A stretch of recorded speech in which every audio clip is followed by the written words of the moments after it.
Дэлхийд зартай гангстер мафийн толгойлогчид. Сорилт хочид Аль Капоне. Бүх цаг үеийн номер 1 гангстер, дэлхийн түүхэн дэх хамгийн алдартай гэмт хэрэгтэн, мафийн толгойлогч бизнесмен Альфонсо Капоне 1899 оны 1-р сарын 17-нд Нью-Йорк хотын Бруклин дүүрэгт Италийн цагаач гэр бүлд төржээ. Түүний эцэг Габриэл Капоне, ээж Терезина нар Италиас ирсэн ядуу цагаачид байв.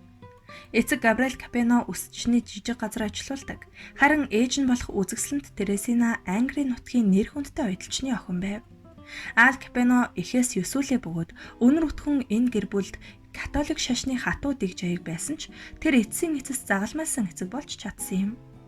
Италийн цагаачид бүгсэн Бруклин дэх ядуусын хороололд төрж тарчиг амьдралд хавчилт дарамтыг мэдэрч өссөн Капоне 14 настайдаа эмэгтэй багшийнхаа нүүрлүү зохиж танхаарсан хэрэгээр сургуулаасаа хөөгдсөн байна.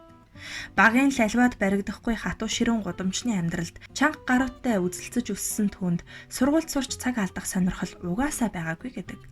Харин сургуулаа хайсныхаа дараа Капоне 2 жил гаруй хугацаанд тоглоомын газрын зөөгч, хамгаалагч, чихрийн дэлгүүрийн манаач, ачигч, эмнэлгийн бохир зөөгч гээд өөрийнх нь хэлдгээр нийгэмд тустай олон ажил хийж байжээ. Ингэхдээ залуу Капонед нэг л зүйл их таалагдав. Тэр нь шөнийн клубүүдээр өндөр бооцоотой бильярд тоглох байлаа. Тэр ч үүднээсээ жилийн дотор гэхэд Бруклинд болсон бараг бүх тэмцээний авраг болжээ. Гэвч түүний амьдралд Johnny Torrio гэгч гудамжны хутгатай дэрэмчин орж ирснээр амьдралын зам мөрөө шууд сонгожээ. Чухам тэр үеэс л гэмт хэргийн ертөнцид хүл тавин харанхуй гудамжуудад дээрэм тонол хийж Сэрэг ухаан гарын бираар мөнгийг хэрхэн олж болдгийг сурч авсан байна. Түүний хамгийн анхны бүлэглэл нь 40 залуу дээрэмчин болон сүүдрийн хөвгүүд байлаа. Хэдий жижиг гарын дээрэмчид ч хариуцсан гудамжуудаасаа боломжийн мөнгө саадаг байсан энэ хоёр бүлэгт ороод удаагүй Капоне өөрийн гэсэн багтай болохыг мөрөөдөж эхэлсэн байна. Энэ мөрөөдөл нь түүнийг хурцлж хэдхэн сарын дараа жижиг бүлгийн том ах болсон байв. Улмаар Бруклиний таздагчид Манхэттны 5 оноод дээрэмчидтэй холбоо тогтоож, бүлэглэлийн гишүүн болсон даруйдаа бүх үйлдэлээрээ онц гэж үнэлэгдэн хэдхэн сарын дотор Нью-Йоркийн томоохон дүүргүүдийн бүжгийн танхим, салонууд архины мухлаг зэрэгээс татвар авч тэднийг бусад бүлэглэлээс хамгаалдаг болжээ. Энэ л үед тэрээр өөрийнх нь төрхийг тодтогсон алдарт 3 сорийг нүүрэндээ авсан байдаг. Үүнийг өөрийнх нь төрсэн ах Фрэнк Капоне үлдсэн бөгөөд шөнийн клубын бүжигчин бүсгүйх дүүгээсээ өмөрч нүүрнийх нь зүүн хэсэгт 3 чудаа хутгаар сэжжээ.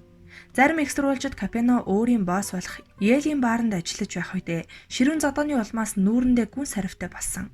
Эгчигээ өмөрсөн тэрээр дээрэмчин алуурчин Фрэнк Галучио гэгчтэй огт айлгүйгээр нудраг зөрүүлэх үедээ зүүн хацар дээрээ хутгаар сэжүүлсэн гэсэн байдаг. Ингэж загалмайлсан эцэг эгддэг Аль Капоне сорилт хэмээх очтой болсон байна. Гэхдээ энэ түүхээ Капоне нууцлан гуйуулж дайны бөмбөгтөлтөөс авсан шархны сорив хэмээн тайлбарладаг байлаа. Аль Капоне 19 настайдаа 1918 оны 12 дугаар сарын 30-нд Мэй хэмээх бүсгүйтэй гэр бүл болов. Тэд хормаасаа 3-7 хоногийн өмнө Сони Капоне хэмээх хүү төрүүлжээ. Ирланд гаралтай цагаач бүсгийн мөн л хатуу чанд католик шашнаар хүмүүжсэн бөгөөд Капоне энэ хорвоо дээр зөвхөн эхнэртэй л итгэдэг байв. Аль Капоне мафийн ертөнцид загалмайлсан эцэг гэгдэж, гэмт хэргийн торыг хуулиас дээгүүрт татаж чадсан ч гэр бүл нь түүний хувьд бүх зүйл нь байжээ. Тэрээр эхнэрээсээ салж гоо үзэсгэлэнтэй залуухан бүсгүйг сонгосон ч энэ нь гэр бүлээ хамгаалах арга байсан гэдэг. Түүнд Нью-Йорк хот хэтэрхий уйдгартай санагдах болов. 1919 онд 20 настай Капоне Нью-Йоркийг орхин Чикаго хот руу адал явдал хайн очжээ. Хойд нутгийн хатуу ширүүн уур амьсгал төмөр мэт чанга нудрахтай эрчүүд түүнийг айлхсангүй. Харин ч хорхоог нь хүргэж орхисон гэдэг. Тэнд очсон даруйдаа хуулийн залтуудыг өөрийнхөөрөө залруулж, хууль бус 8 архины дамын худалдаа, мөнгө угаах зэргийг ёстой л үзүүлж өгөв. Түүнд үйлдэггүй гэмт хэрэг гэж байсангүй. Тэр засгийн газрыг эсэргүүцэж буйгаа ингэж илэрхийлж байлаа. 1923 онд Капоне умард нутгийн хөл хөдөлгөөнд Янкуудын хотыг зорив. Хотын урд талд Парк Манор хороололд байрлах нэгэн жижиг байшинг $5,500 худалдан авчээ. Тэнд өөрсдийгөө цусны Америкчууд гэж итгэсэн креолууд ноёрхлоо тогтоосон байв. Харин Капонед тэд хүүхэлдэй шиг л санагдаж байв. Энэ үед Johnny Torrioгийн 5 оноод дээрэмчид бүлэг үндсэндээ Италийн загалмайлсан эцгийн гарт орсон байв. Torriod нэг асуудал байсан нь түүний үеэлийн нөхөр Фокрын клубүүдийг хатгасан хар гартан бүлэглэлийн толгойлогч байсан юм. Хар гартнууд Torrioгийн зам бүхэнд тэгэлдэж төвөг удаж байсан учраас тэд Капонед боломж олгов. Ингээд Итали залуу анхудаа бүлгийн хэмжээний аллагаар гараа зустаж 5 оноод дээрэмчид Чикагогийн дүүргүүдэд амжилт олж эхэллээ. Чикагод амьдрал жинхэнэ буцалж өч төчнөө цоорхойтой хуйлууд кафенууд мөнгө болон харагджээ. Өргөн уудам газар нутаг төмөр замын толгой эргэм зангилаанууд Канад түншүүдтэй ойр ойрхон уулзаж болох байрлал гээд энд бүхий л боломж гэрэлтэж байлаа. Хар гартангуудын Джеймс Колосимог үгүй хийсний дараа Том Жим хэмээх хуучны нэр хүндтэй бүлэг Ториогийн гарт оржээ. Бусад бүлэглэл Нью-Йоркоос ирсэн дээрэмчдээс чирхэж эхэллээ. 1924 онд дээрэмчдийн хувьд жинхэнэ оргил тэмцлийн үе болжээ. Бүгд дээд эрх мэдлийн төлөө алалцаж тэмцэлдэж байсан ба цусд тэмцлийн эцэст Аль Капено хойд нутгийн загалмайлсан эцэг болон хуурчээ. Гэхдээ хамгийн гол нь түүнд нэр төр байсан юм. Хэдийгээр тэр зартай гэмт хэрэгтэн алуурчин дээрэмчин болсон ч жирийн иргэд түүнийг бурхан мэт хүндэлж өөрсдийнхөө хэмжээнд хамгаалдаг болжээ. Учир нь түүнд буруу замаар орж ирсэн мөнгөний ихэнх нь ядуу тарчих хүмүүсийг тэтгэх, боловсрал эзэмшиж чадахгүй байгаа борчуудын хүүхдүүдийг сургах, сул дараачуудыг хүчирхийллээс хамгаалахад зориулагдж байсан бөгөөд Капеног орчин цагийн Робин Гуд гэж нэрлэсэн юм. 1924 онд Капено хатуу ширүүн он жилүүдийнхээ анхны нулимсыг унагсан юм. Учир нь түүний ах Фрэнк цагдаа нарын суманд өртөн амиа алджээ. Капено ахыхаа оршуулга дээр үг хэлээгүй зөвхөн уйлсан бөгөөд Чикаго даяар түүний мэдэлд байдаг мөн түүний хүндэтгдэг бүх дээрэмчин 3 өдрийн турш амнаасаа нэг ч үг унгалахгүй гашуудсан гэдэг. Сицили Америк цус холилдсон гэмтэргийн агуу гэр бүл Торио Капено нар гэмтэргүүдийн хамгийн том байгууллагуудын нэг болж Чикагог эзлэх их тэмцэлд манлайлах үүрэгтэйгээр оролцож байлаа. Тэр үед Капеногийн хамгийн том дайсан нь О Баньон хэмээх толгойлогчтой умардын дээрэмчид бүлэг байсан юм. Хоёр бүлэг алгуурхан хэрнээ аимшигт цус хасгаруулсан тэмцэл өрнүүлж байв. Гэтэл 1924 оны 5 дугаар сард О Баньон өөрийнх нь эзэмшил рүү цагдаа нар нэгэнт орсныг мэдээд хувиа Ториод худалджээ. Нэг ясандаа Торио Капеног үл таамсарлсан хэрэг байв. Гисэн хэдий ч удалгүй О Баньон Торио хоёр баривчлагдав. Үүнээс хэдхэн сарын дараа буюу 1924 оны 12 дугаар сард Ториогийн хүмүүс О Баньоныг алснаар мафийн дайны ялалтыг шийдвэрлэжээ. Гэхдээ умардын дээрэмчид бүр мөсөн алга болсонгүй. 1925 онд Торио руу халтаж хүнд шархталсан бөгөөд Сицили дээрэмчин нутаг буцаж зодог тайлахаар зориг шулгацсан байна. Ингээд Капеногийн мэдэлд Чикаго хот бүтнээрээ үлджээ. Хуурай хуулийн үед Капено жилд 100 саяын ашигтай ажиллаж Чикагогийн харанхуй булан бүрт гар нь хүрч байжээ. Түүний мэдлийн казино, биеэ үнэлэгчдийн клуб тоогоо алдаж, архи тамхины хууль бус 8 газар аван мөнгө угаалт жирийн үзэгдэлд болсон байв. Зүүн эрэг ерөнхийдөө Капеногийн мэдэлд орж архины 8-ны гол урсгал тэндээс ирж байсан юм. Түүнд Детройтын Нийл ягаан бүлэглэл тусалж, Канадаас орж ирэх гайлын татваргүй архийг тээвэрлэж байв. Ерөнхийдөө Капенод туслах нь нэр төрийн хэрэг болжээ. Капено шагийн архинаас олсон мөнгөөр Чикагогийн цагдаа улс төрчдийг худалдан авлаа. Хотын хамгийн том зочид буудал болох Лексингтон Капеногийн албан байр болон хуурч. Гигэн Валентины алдар таллахын дараа Капеногийн шилтгэн нэртэй болсон юм. Капеногийн хуулийн цорхоонууд сайн ажиллаж, түүний бүхий л зам бараг л дартан байдаг байлаа. Тухайлбал Чикаго хотын мэр Том Билл хочид Хейл Томпсон түүний сайн анд байжээ. Түүний буйнаар хот Капеногийн эзэмшлийн казино хууль бус уушийн газруудаар дүрсэн байв. Ийхүү Капеногийн гарт эд шидэс бусд нь оржээ. Тэрээр хэвлэл мэдээллийг ихэд сонирхдаг байсан бөгөөд нэгэнтээ ярилцлага өгөхдөө би хүмүүсийн дуртай зүйлийг мөнгөөр худалддаг жирийн л нэг бизнесмен. Олон нийтийн хэрэгцээг хангах нь миний үүрэг юм да гэж онцлсон ихэд алдаршсан афоризм болж байжээ. Тэр аль хэдийнэ алдартай хүн болсон байлаа. Чикаго дахь Капеногийн эзэмшил газар 407 акраар хэмжигдэж байв. Түүнд нь өмнөд дүүргүүд рүү хөлөг онгоцоор шагийн архи зөөвөрлөдөг 37 акр талбайтай нуур хүртэл багтаж байв. Улмаар 1928 он гэхэд Капено хэмээх нэр Омаха, Канзас, Литл Рок, Флоридад цаашлаад нэгдсэн ус даяар загалмайлсан эцэг нэрээр цуурайтсан юм. Түүний өрсөлдөгчид хазгаа гიშхийг нь амдан хүлээн. Хуучны умардын дээрэмчид дахин сэргэж эхэллээ. Бүлгийн шинэ эзэд болох Хайме Вайс, Багс Морн нар түүнийг унгаахыг чармаах болжээ. Нэг бусуудаа Капеногийн машин шүүрэн шанаг болтлоо шүршүүлжээ.